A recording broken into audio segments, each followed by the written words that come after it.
بسم اللہ الرحمن الرحیم قال النبی صلی اللہ علیہ وسلم لا یؤمن احدکم حتی اکون احب الیہ من والدہ وولدہ والناس اجمعین او کما قال النبی صلی اللہ علیہ وسلم۔ اللہ کے رسول صلی اللہ علیہ وسلم کا پاک ارشاد ہے کہ تم میں سے کوئی بھی کامل اور مکمل ایمان والا نہیں ہو سکتا یہاں تک کہ میری محبت اس کی اولاد سے، اس کے والدین سے اور سارے لوگوں سے زیادہ نہ ہو جائے۔ ہمارے نبی کے جو حدیث کے الفاظ ہیں وہ ہم سنیں اور غور کریں۔ کیا ہمیں اپنے نبی سے اتنی محبت ہے کہ ہماری اولاد سے محبت بڑھ جاوے، ہمارے والدین سے بڑھ جاوے، سارے لوگوں سے بڑھ جاوے؟ اگر نہیں ہے تو ہمیں کوشش کرنی چاہیے، اس لیے کہ ہمارے پاس دو آپشن ہیں، دنیا ہے اور آخرت ہے۔ دنیا سے دل لگاؤں گے آخرت میں کھوٹ آئے گی، اور آخرت سے دل لگاؤں گے یقیناً دنیا میں کھوٹ آئے گی۔ لیکن دنیا کی کھوٹ کوئی کھوٹ نہیں ہے، آخرت کی چھوٹی سی کھوٹ بہت بڑا نقصان ہے، بہت بڑا نقصان ہے۔ اس لیے نعوذ باللہ ثم نعوذ باللہ، صحابہ کرام پاگل اور مجنون دیوانے نہیں تھے، ان کے سینوں میں بھی دل تھے، ان کی بھی بیوی بچے تھے، ان کی بھی امنگیں، امیدیں اور خواہشات تھی، لیکن اللہ اور اس کے رسول کی محبت میں سب قربان کر دیا۔ جس طرح صحابہ کرام کو اللہ کے رسول سے محبت تھی، اسی طرح اللہ کے رسول کے طریقوں سے بھی محبت تھی۔ نہ اللہ کے رسول کی محبت میں کمی آتی تھی، نہ اللہ کے رسول کے طریقے پورے کرنے میں کمی آتی تھی، دونوں چیزیں تھی ان کے اندر۔ اس لیے قرآن کہتا ہے، قرآن قُلْ إِن كُنْتُمْ تُحِبُّونَ اللَّهَ فَاتَّبِعُونِی، نبی جی کہو ان سے اگر تم اللہ سے محبت کا دعویٰ کرتے ہو تو میری پیروی کرو۔ جہاں تک نبی کا فالو نہیں ہوگا اللہ کی محبت میں کامیاب نہیں ہو سکتے۔ اس لیے میرے بھائیوں، صحابہ کرام کے چھوٹے سے ایک دو واقعے میں آپ کو سناؤ۔ حضرت معاذ رضی اللہ تعالیٰ عنہ کو جب ہمارے نبی نے یمن بھیجا، اللہ کے رسول کو ان کو رخصت کرنے کی انداز کیا تھا؟ جب مدینہ سے نکل رہے تھے تو معاذ رضی اللہ تعالیٰ عنہ سواری کے اوپر ہے، اور دونوں جہان کے سردار امام الانبیاء سواری کے ساتھ نیچے چل رہے تھے۔ ہمارے نبی کے حکم سے اوپر بیٹھے تھے، وہ چل رہے تھے۔ جب مدینہ کے باہر پہنچے، نصیحتیں وصیتیں کرتے گئے، جب باہر پہنچے رخصت کرنے لگے، ہمارے نبی نے ایک جملہ ارشاد فرمایا، معاذ اب ایسا لگ رہا ہے کہ اس سال کے بعد میرا دیدار آپ سے نہیں ہوگا۔ معاذ جب تم واپس آؤں گے تو میں دنیا میں نہیں ہوں گا، معاذ جب تم آؤں گے تو میری مسجد کے پاس سے گزر ہوگا اور میری قبر کے پاس سے گزر ہوگا۔ یہ آواز بجلی کی طرح دوڑی معاذ رضی اللہ تعالیٰ عنہ کے بدن کے اندر، اشکبار ہو گئے، رو پڑے، بہت روئے کہ نبی سے جدائی، اور خود نبی کہہ رہے ہیں یہ کیسے برداشت ہوگا، بہت روئے۔ اللہ کے رسول صلی اللہ علیہ وسلم نے چہرہ پھیرا، مدینے کی طرف کیا اور ایک جملہ ارشاد فرمایا دونوں جہان کے سردار نے، معاذ مجھ سے قیامت کے دن قریب وہی ہوگا جو اللہ سے ڈرنے والا ہوگا، وہ چاہے کہیں بھی ہو اور کوئی بھی ہو۔ اس میں ہم بھی آ گئے، ہم بہت دور ہیں، ہم نے اپنے نبی کا دیدار نہیں کیا اور انشاءاللہ کریں گے، اللہ ضرور ہمیں دیدار کروائے گا، ہاں، لیکن ہمارے نبی کے الفاظ میں ہم شامل ہو گئے۔ معاذ قیامت کے دن میرے قریب وہی لوگ ہوں گے جو اللہ سے ڈرنے والے ہیں، چاہے کہیں بھی ہوں گے اور کوئی بھی ہوں گے۔ تو بنیاد کیا پڑی کہ جو اللہ سے ڈرنے والے ہیں وہ اللہ کے رسول صلی اللہ علیہ وسلم کے قریب ہوں گے۔ حضرت بلال رضی اللہ تعالیٰ عنہ نے اذان کہنا چھوڑ دیا، جب ہمارے نبی دنیا سے تشریف لے گئے، پردہ فرمایا، اذان کہنا چھوڑ دیا، یہاں تک کہ مدینہ منورہ چھوڑ دیا اور شام چلے گئے، حلب میں زندگی گزارتے تھے۔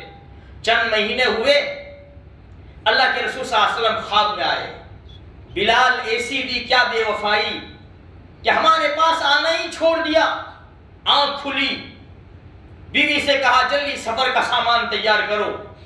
1 منٹ دیر کیے بغیر سواری کے اوپر سوار ہوئے اور کہاں شام کہاں مدینہ منورہ، ہواؤں سے باتیں کرتے ہوئے سواری کو دوڑاتے ہوئے اور سیدھے مدینہ منورہ پہنچے. اللہ کے رسول صلی اللہ علیہ وسلم کے قبر مبارک کی زیارت کی اور وہاں بیٹھے روتے رہے یہاں تک کہ نواسۂ رسول آ گئے. حضرت حسن اور حضرت حسین رضی اللہ تعالیٰ عنہ تشریف لے آئے اور کہا کہ جب وہ آئے ان کو گلے لگائے، ان کے ماتھے چومے، بہت پیار کیا ان سے. دونوں نواسوں نے کہا کہ چچا جان ہمیں تو ہمارے نانا کے زمانے کی اذان سننی ہے. کتابوں میں ایسا بھی آتا ہے، علماء فرماتے کہ صحابہ کرام نے ان سے کہا کہ اذان دو، کہ نہیں اب میری ہمت نہیں ہے. لیکن نواسوں نے کہا تو کہا کہ ان کی بات کو میں رائے گا نہیں جانے دوں گا. آج ہم امام حسین کا نام لیتے ہیں میرے بھائیوں، لیکن کام غیروں کے ہم کر رہے ہیں. صرف ہماری زبان کے اوپر امام حسین کا نام آتا ہے لیکن کام امام حسین رضی اللہ تعالیٰ عنہ جیسے نہیں ہیں. انہوں نے تو کربلا کے میدان میں بھوکے پیاسے ظہر کی نماز ادا کی ہے. علامہ اقبال نے جس کو کہا ہے نقش توحید کا ہر دل پہ بٹھایا ہم نے، زیر خنجر بھی یہ پیغام سنایا ہم نے. آ گیا عین لڑائی میں اگر وقت نماز، قبلہ روحوں کے زمیں بوس ہوئی قوم حجاز. ایک ہی صف میں کھڑے ہو گئے محمود و ایاز، نہ کوئی بندہ رہا نہ کوئی بندہ نواز. مٹا دے اپنی ہستی کو اگر کچھ مرتبہ چاہے کہ دانا خاک میں مل کر گلے گلزار ہوتا ہے. کس کا انکار کر رہا ہے؟ کون بلا رہا ہے؟ حی علی الصلاۃ حی علی الفلاح، آؤ نماز کے لیے، آؤ کامیابی کے لیے. کیوں نہیں آ رہے؟ کون بلا رہا ہے؟ جو تمہیں روزی دیتا ہے، جو تمہیں میٹھی نیند سلاتا ہے، جنہوں نے تمہیں آنکھیں دی ہے، کان دی ہے، دل و دماغ دیا ہے، بہترین قسم کی فراوانی دی ہے. کون سی چیز کی کمی رب نے رکھی ہے کہ ہم اس کے بلانے کے اوپر نہیں آتے؟ اور امام حسین کا ہم نام لیتے ہیں. انہوں نے تو یہ پیغام دیا ہے. دونوں کی بات جب بلال رضی اللہ تعالیٰ عنہ کے کان میں پڑی، فرمایا اب تو میں مجبور ہوں، ان کی درخواست کو میں رد نہیں کر سکتا. فرمایا دونوں نے کہا ہمیں تو ایسی ہی اذان سننی ہے، اور جہاں کھڑے ہو کر آپ اذان دیتے تھے ہمارے نانا کے زمانے میں، وہیں چڑھ جائیے اور اذان دیجیے. کتابوں میں آتا ہے کہ جب بلال رضی اللہ تعالیٰ عنہ جگہ کے اوپر چڑھے اور اللہ اکبر کی صدا لگائی، پورا مدینہ ایک دم ہلچل ہو گئی پورے مدینے کے اندر. یہ کیا ہو گیا؟ جب اشہد ان لا الہ الا اللہ کہا اور زیادہ ہلچل ہوئی، اور جب اشہد ان محمد رسول اللہ کہا تو عورتیں باہر آ گئی، سارے لوگ باہر آ گئے اور ایک دوسرے کو اس نظریے سے دیکھ رہے تھے کہ کیا اللہ کے رسول واپس آ گئے ہیں؟ کیا اللہ کے رسول کو اللہ نے واپس مبعوث کیا ہے؟ یہ وہ محبتیں تھی میرے بھائیوں. ایسی محبتیں ہم تو نہیں کر سکتے، اس کے چیزیں ہمیں نصیب ہو جائے. یہ کب ہوگا؟ جب اپنے نبی کی محبت کب آئے گی؟ جب ہم اپنے نبی کے طریقوں کے اوپر عمل کریں گے. جس سے محبت ہوتی ہے ہمارے جسموں سے جھلکتا ہے. ہمارا فون کہہ دیتا ہے کہ ہمیں کس سے محبت ہے. گیلری میں جو فوٹو ہے وہ بتا دیتے ہیں کہ ہمیں کس سے محبت ہے. ہماری چال ڈھال بتا دیتی ہے ہمیں کس سے محبت ہے. ہمارے بال، ہمارے کپڑے اور ہمارے جتنے بھی فنکشن ہے سب بتا دیتے ہیں کہ ہمیں کس سے محبت ہے. میرے بھائیو، ہمارے نبی تو یہ فرماتے ہیں کوئی انسان کامل مسلمان نہیں ہو سکتا یہاں تک کہ میری محبت اس کی اولاد سے، اس کے والدین سے اور سارے لوگوں سے زیادہ نہ ہو جائے. اس لیے ہم اللہ سے دعائیں بھی کریں، اللہ پاک ہمیں سچی پکی محبت نصیب فرماوے. یہ جھوٹے ہمارے دعوے ہیں میرے بھائیوں، کل قیامت کے میدان میں کیا پیش کر سکیں گے ہمارے نبی کے سامنے؟ کچھ نمازیں ہو جائے، کچھ قرآن کی تلاوت ہو جائے، کچھ سنتوں کے اوپر عمل ہو جائے، ہم اپنا چہرہ بتانے کے قابل ہو جائے اپنے نبی کو، یہ کچھ کر لے تو ہمارے نبی کے ہاتھوں جام و کوثر نصیب ہو جائے ہمیں میرے بھائیوں. اتنا تو ہمیں کرنا ہی کرنا ہے. اللہ پاک مجھے بھی، آپ کو بھی اور سارے مسلمانوں کو اس کی توفیق نصیب فرمائے.